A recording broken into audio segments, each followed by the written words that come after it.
Hi everyone, welcome to DNVlogsLife. Yeah, so today I was like, I need to do this video because the way I've been getting questions from you all about what it feels like to have my kid in college, all this.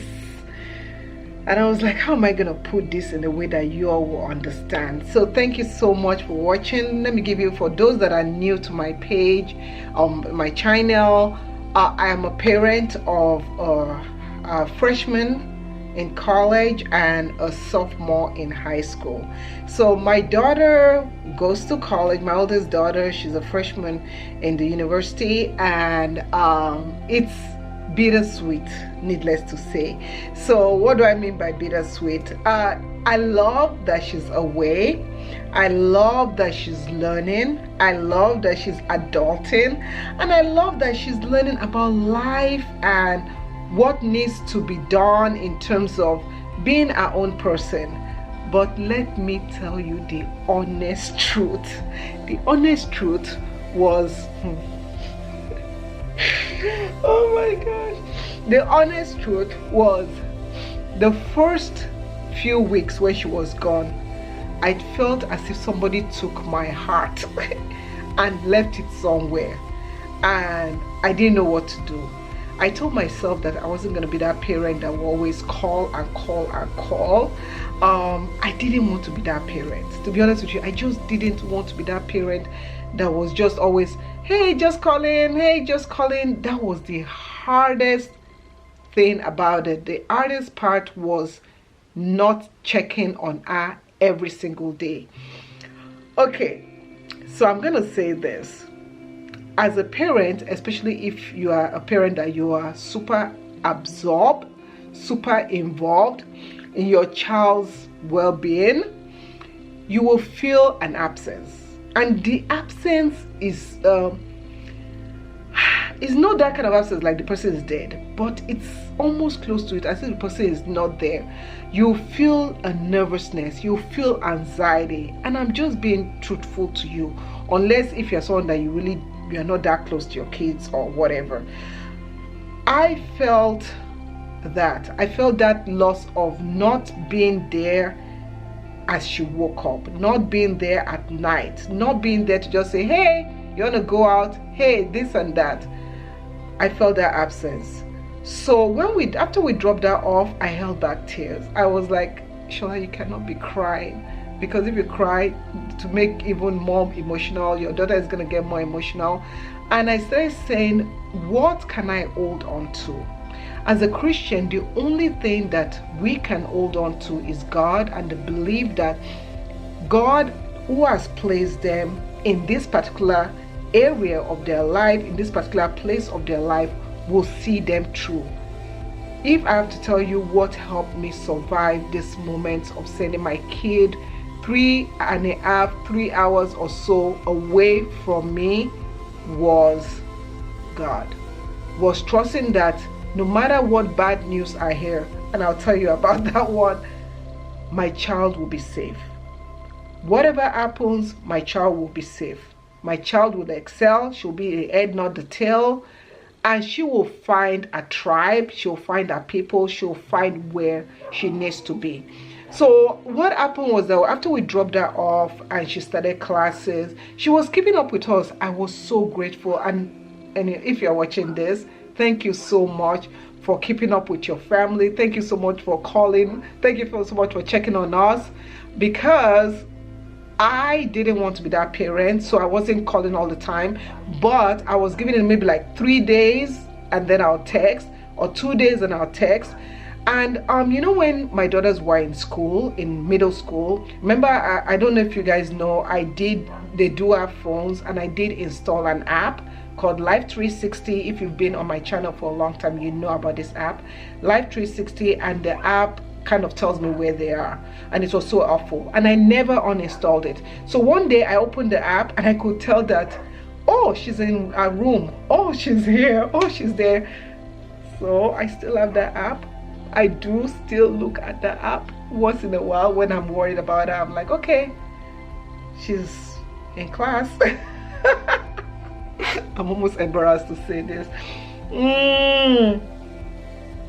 But I'm so glad about the fact that God is always there to help her out and assist her. And the greatest joy for me was when my daughter told me that she found a home church, she found a Bible study class, she found somewhere to fellowship in. And I was like, that's God. That's just God. So for parents, I know a lot of parents right now, they're going through the moment where their child probably has found the school they want to go to, and they're going through the moment of preparing themselves to be an empty nester or to be a less than one child family. And I would just want to say, for me, what really helped was trusting God was there for them. Now, another thing that really helped me was joining groups pertaining to my child's college. So I joined a Facebook group that were for parents that had children graduating the same year. That really helped me. It helped me especially in preparation for sending out off to college, knowing what to get, knowing who to talk to, knowing some facts that you really don't hear about during student orientation or parent orientation. One thing I also suggest to you is that if you're a parent and your child is going to a university that was already picked the university, please go to the parent orientation classes. It was so beneficial. I think if I didn't go to those classes, I would have been even more lost than I was. So attend the parent orientation classes. Ours was for a day or 2 days. Yeah, a day. Was it a day or 2 days? A day. I think it was a day. And it was really beneficial. So also, I mentioned joining the Facebook group. That was so good. So now, if something is going on in the university and I don't know, one of the parents know. Even on the Facebook group, you can even find other parents that live in your neighborhood, live in your area, that you can become friends with. In case one of them is going to visit their child, you can say, oh, can you drop this off with my child? You can form friendship, and you guys are going through similar stuff, so you guys can interact and talk and associate that way. And also, going to college for a child can be a lonely time. If your child is an introvert, getting them out of their shell, so building friendship, and that could also be something hard. You just have to know your child's temperament and what will help your child in that aspect. Now, one thing that I think that also helped me a lot is also, before my child went to college, communicating with her and letting her know that at least once a week. We're not trying to stress you or get you in your, get in your way of doing your own thing. We know college can be busy, but at least once a week, call us.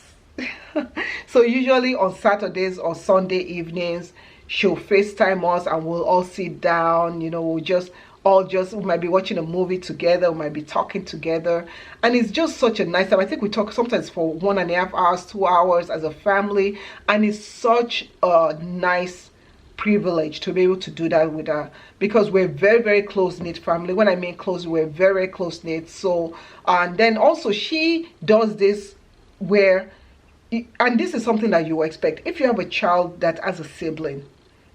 Just know that your child is going to talk more with their siblings than you, and don't feel bad, and don't be nagging your child's sibling and said, oh, did you talk to no, give them their space. Okay, so that's something I had to learn, and I learned this from orientation, so I was glad about that. Another thing is that it is okay for your child to not call all of you together. So once in a while, my child will just call me, and I will talk. And then I'll be like, oh, did you talk to your daddy? And she'll say, yeah. So there's sometimes that she'll talk to her daddy and she won't talk to me. Don't feel bad. I feel that if you have a child that comes from a 2-parent home, at least if the child talks to one and doesn't talk to you, it's okay. At least the child is talking to somebody. So I had to realize that, okay, she didn't talk to me.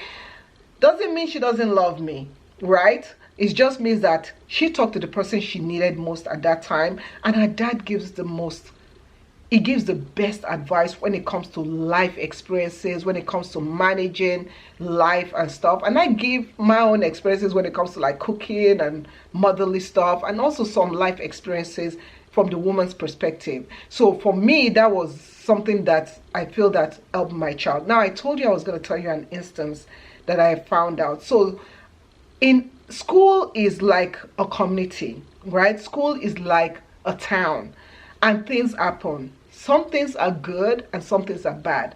So when you're on this Facebook group, the good and the bad gets put out, but the bad also gets put out. So a child passed on at the university, and I caught wind of it. My daughter didn't even know about it, and I was just like, oh my gosh.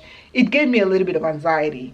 So just be careful what you consume. If you see news like that, it's very important not to call your child and scare your child. Did you hear that this happened and this person passed? Da, da, da, da. But if you feel that it's something that you have to tell your child that, oh, you know, be careful going out at night without a body, be careful doing this, you could, but don't scare the child and say, do you know this accident, this police were here, this, don't.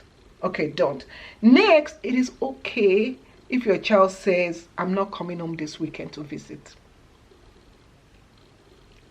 It doesn't mean they don't love you. So anyway, but overall, it has been an interesting experience. I would say it has been an experience of growth for me as a parent. So whenever I miss her, I go to her room and I sit on her bed and I say a prayer for her. Yeah. That's what I do. That's how I keep going. And it gets easier. I'll tell you, it does get easier as the months go by. And the thing I love and I'm so grateful for technology is there's Facebook. I mean, there's Facebook, there's FaceTime. And you can always call them and even text them. And just know that, last thing, if you text your child and your child doesn't respond, don't get upset. Don't get upset. If you text your child and say, oh, how are you doing? How is your school? And they respond with fine. And you're like, is that it? Don't worry about it. Next, lastly, is the school grade. You have no access because they're adults. So I just have to say, how are you doing in class? Are you doing great? You know, you cannot be checking their grades.